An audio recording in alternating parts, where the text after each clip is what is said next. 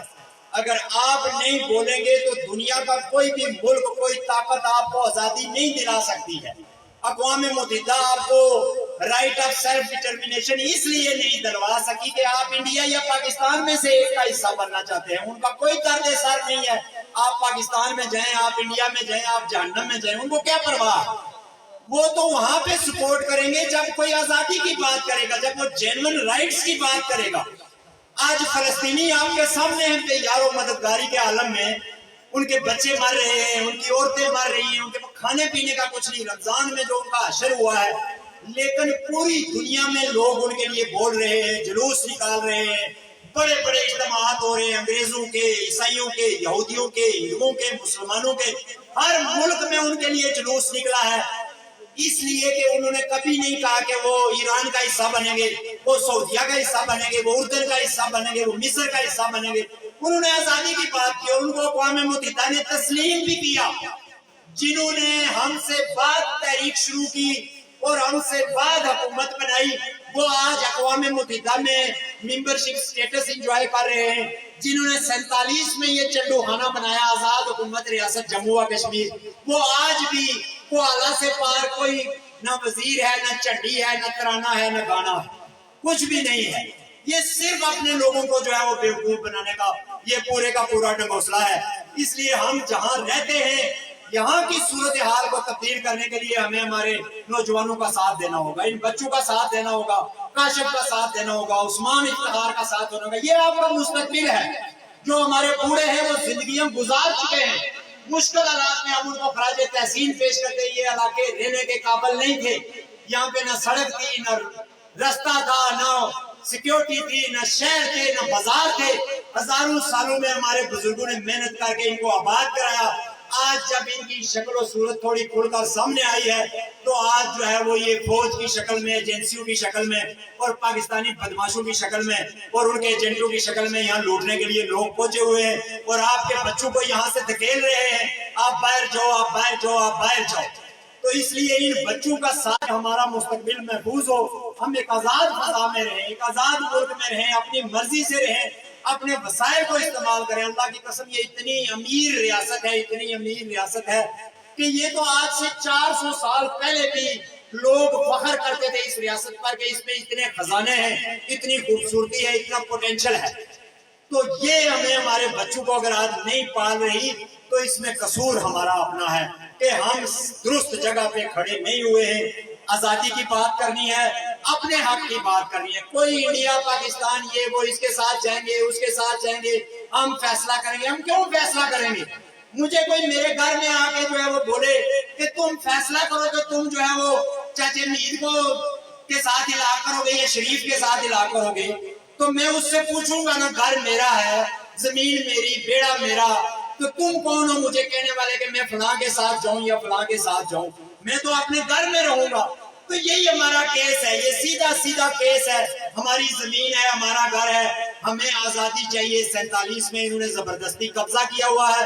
ان دونوں ملکوں کو یہاں سے نکال کر ہی اس خطے میں امن ہو سکتا ہے, ہمارے بچوں کا مستقبل بہتر ہو سکتا ہے اور یہاں سے دہشت گردی کا, غربت کا اور افلاس کا خاتمہ ہو سکتا ہے. یہی وہ نظریہ ہے جو امان اللہ خان نے آپ کے سامنے رکھا, جو لبریشن فرنٹ آپ کے سامنے رکھ رہا ہے.